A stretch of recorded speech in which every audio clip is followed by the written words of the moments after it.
Hello friends, welcome back to our YouTube channel. अभी हम लोग यहाँ पे L N T Larsen and Toubro limited के एनालिसिस करेंगे और हम लोग देखेंगे नेक्स्ट वीक में किस तरीके से ये प्राइस एक्शन पैटर्न दिखाने वाला है। प्लस जब मंडे मार्केट ओपन होगा तो इसके इंपॉर्टेंट लेवल्स क्या रहने वाले हैं। तो एक मैंने मंथली टाइम फ्रेम पे पहले से ही चार्ट लगा रखा है और आप कुछ यहाँ पे पॉइंट नोट करेंगे कि मंथली टाइम फ्रेम पे हम यहाँ पे जब से ये मार्केट यहाँ पे ऊपर जाना स्टार्ट हुआ है, लगभग लगभग ये 1600 का लेवल है। कभी भी इसने अपने किसी भी कैंडल का लो ब्रेक नहीं किया। अगर यहाँ पे देखें, यहाँ पे देखें, यहाँ देखें, यहाँ देखें, ठीक है। जब ये लास्ट जनवरी मंथ का जो कैंडल है उसका लो अभी फेब मंथ के कैंडल ने ब्रेक किया है। अभी जस्ट ये फॉर्म होना स्टार्ट किया है लेकिन लो ब्रेक हो गया है।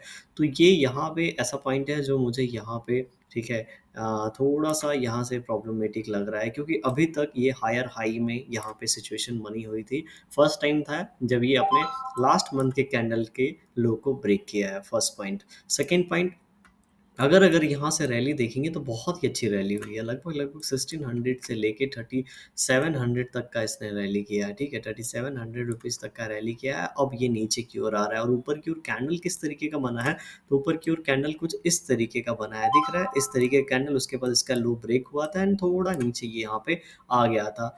तो ऐसे सिचुएशन में क्या करना चाहिए हम लोगों को, थोड़ा सा पीछे जाके भी अगर हम लोग यहाँ पे देखने की कोशिश करेंगे, जब ये ऑल टाइम हाई यहाँ पे बना रहा था, ठीक है, यहाँ पे इन लेवल्स को ब्रेक करने के बाद तो यहाँ पे भी ब्रेक हुआ था और ये नीचे की ओर आ गया था। तो ऑल टाइम हाई भी लगाया और उसके बाद थोड़ा सा यहाँ पे नीचे हम लोग को करेक्शन देखने को मिला है। नो डाउट पिछले कुछ महीने से ये बहुत ही अच्छे तरीके से यहाँ पे ऊपर की ओर जा रहा था और धीरे धीरे यहाँ पे ऊपर की ओर सरक रहा था। जो हमारा यहाँ पे टारगेट था 3750 का, वो मिल गया था, लेकिन 3800 वाला हमें टारगेट नहीं मिला था। तो अभी आगे हम लोगों को क्या प्लानिंग करनी चाहिए। अगर आप यहाँ पे थोड़ा नीचे देखने की कोशिश करेंगे तो जो सपोर्ट का लेवल है वो थोड़ा नीचे है। कहाँ पे है, तो अगर सपोर्ट का लेवल देखेंगे तो 3100 के आसपास आपको दिख रहा होगा। क्यों ये सपोर्ट का लेवल है, तो ये पहले यहाँ पे 2 मंथ ये मार्केट रुका है, 2 मंथ ये शेयर रुका है और उसके बाद यहाँ पे ये जर्नी स्टार्ट किया ऊपर का। तो ये एक इंपॉर्टेंट लेवल है, ठीक है। तो जब भी ये 3100 के आसपास आएगा तो यहाँ से प्रॉबिलिटी है इसके ऊपर जाने की। क्यों, क्योंकि यहाँ पे जब ये ऑल टाइम हाई बना कि नीचे आ रहा था तो लास्ट टाइम जहाँ पे ये रुका था, ठीक है, ये देख रहे हैं, लगभग लगभग इन पॉइंट्स के आसपास आके होल्ड किया था और यहीं से ये फिर ऊपर रिटर्न हो गया था। तो फर्स्ट पॉइंट ये होगा जहाँ से हम लोग ये मान के चलेंगे ये रिटर्न होगा, ठीक है। एंड अगर इस लेवल को गलती से यहाँ पे टाइम स्पेंड करने के बाद ब्रेक करता है तो उसके बाद का जो इंपॉर्टेंट लेवल होगा वो लगभग लगभग 2800 के आसपास है।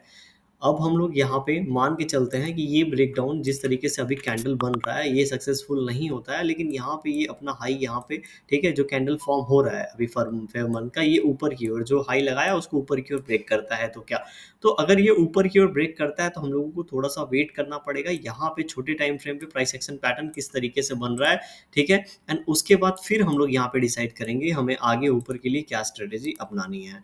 यहाँ पे फिर हम लोग वीकली टाइम फ्रेम पे चलते हैं। वीकली टाइम फ्रेम पे जैसा कि लास्ट वीडियो में मैंने ऑलरेडी आपको बताया था कि अगर इसकी क्लोजिंग हम लोग को नीचे मिलती है तो ये बहुत ही एक बेयरिश कैंडल हम लोगों के लिए हो जाएगा। बिकॉज देखेंगे तो 1-2 मंथ का जो भी मोमेंटम था, 4-5 वीक का, ये यहाँ पे पूरा का पूरा फेडअप हो चुका है। अब ये टॉप पे इतना बड़ा कैंडल बनाया है तो यहाँ पे नेक्स्ट वीक में क्या होना चाहिए, नेक्स्ट वीक में थोड़ा सा इसको रुक जाना चाहिए।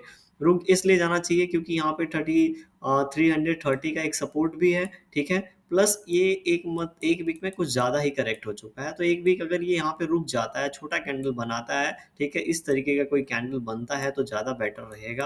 और उसके बाद अगर ये करेक्शन होके 3100 के आसपास भी आ जाता है तो हम लोग को अचंभित नहीं होना चाहिए। First point. सेकेंड पॉइंट, यहाँ पे देखेंगे 3200 के आसपास एक गैप पेंडिंग है। तो अगर यहाँ से मान लेते हैं ये रुकता नहीं और इन लेवल्स के आसपास डेली टाइम फ्रेम पे हो सकता है थोड़ा सा बाउंस बैक मिले, लेकिन उसके बाद अगर ये करेक्ट होता है तो 3200 का लेवल ऐसा होगा जहाँ से गैप लगा के हो सकता है यहाँ से बाउंस बैक देने की कोशिश करे और यहाँ पे टाइम स्पेंड करे या बेस बनाने की कोशिश करे। बात की बात यहाँ पे बाद में देखेंगे, राइट। तो यहाँ पे ऐसा सिचुएशन है। एक चीज़ है, अगर मान लेते हैं जैसा कि बियरिश क्लोजिंग हुआ है लेकिन किसी कंडीशन में ये यहाँ पे 3400 के ऊपर ओपनिंग हो जाती है एंड उसके बाद इसके 50% के ऊपर इस तरीके से निकलता है तो कहीं ना कहीं एक प्रॉबिलिटी बनेगी इस जोन में फिर से आ जाए। और इस जोन में आएगा तो हम लोग यहाँ पे आगे की प्लानिंग उसके हिसाब से करेंगे, लेकिन फिलहाल ये अभी हम लोग को बियरिश नज़र आ रहा है। डेली टाइम फ्रेम पे हम लोगों को क्या यहाँ पे नज़र आ रहा है, डेली टाइम फ्रेम पे जैसा कि मैंने आपको ऑलरेडी डिस्कस करके बताया था कि पिछले 3 दिनों में ज़्यादा करेक्ट हो गया है। तो नेक्स्ट डे हम लोग बहुत बड़ी यहाँ पे मोमेंटम एक्सपेक्ट नहीं कर रहे हैं, ठीक है। तो एक बहुत बड़ी मोमेंटम एक्सपेक्ट नहीं कर रहे हैं, तो यहाँ पे लगभग लगभग ये जो यहाँ पे लो लगा हुआ है 3327, ये लेवल हम लोग एक्सपेक्ट कर रहे हैं। अगर एक दिन मंडे को मार्केट ओपन होकर अगर इन लेवल्स को टच करके ऊपर की ओर रिवर्स होता है और ये 3400 3500 ये इन लेवल्स के बीच में जाके फिर से अगर इस तरीके से प्राइस एक्शन पैटर्न बनाएगा, तो यहाँ पे ये थोड़ा सा हम लोग को दिखेगा कि और ये नीचे जा सकता है 3100 3200 के लेवल्स के आसपास। ठीक है, यहाँ पे देखते हैं छोटे टाइम फ्रेम पे किस तरीके से 1 आवर टाइम फ्रेम पे प्राइस एक्शन पैटर्न बनता है, और उसके बाद हम लोग यहाँ पे डिसाइड करते हैं। अगर 1 आवर टाइम फ्रेम पे आप देखेंगे तो 1 आवर टाइम फ्रेम पे यहाँ पे जब भी ये ऊपर की ओर निकले डब्ल्यू टाइप पैटर्न बन जाए, ठीक है, एक डब्ल्यू टाइप पैटर्न बनने देंगे तभी हम लोग फिर से यहाँ पे कोई भी पैसे इन्वेस्ट करेंगे।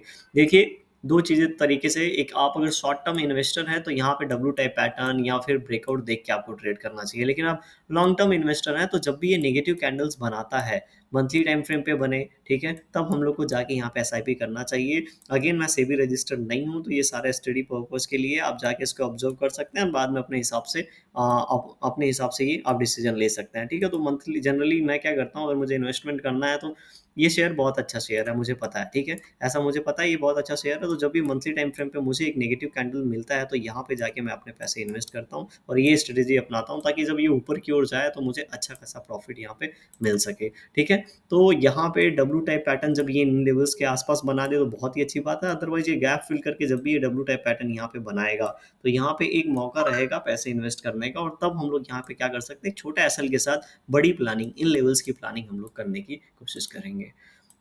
मंडे की बात कर लेते हैं। अगर इंपॉर्टेंट लेवल्स अगर आप यहाँ पे देखने की कोशिश करेंगे तो आपको क्या दिखेगा, नीचे की ओर तो यहाँ पे सपोर्ट के आसपास ट्रेड कर रहा है, ठीक है, 3336 के आसपास सपोर्ट है, तो अगर ये नीचे की ओर 3360 को ब्रेक डाउन करता है तो हो सकता है 3330 के आसपास आके फिर से ऊपर जाने की कोशिश करे, और यहाँ पे अगर एक दो घंटे टाइम स्पेंड करके फिर से ब्रेक डाउन करता है, तब हम लोग लगभग लगभग 3200 3300 राउंड लेवल एंड 3200 50-60 के आसपास की प्लानिंग करेंगे। अदरवाइज हो सकता है ये यहीं से रिवर्स हो जाए और यहाँ पे थोड़ा टाइम स्पेंड करने के बाद फिर से आने वाले समय में यहाँ पे गिरावट हम लोग को दिखाए।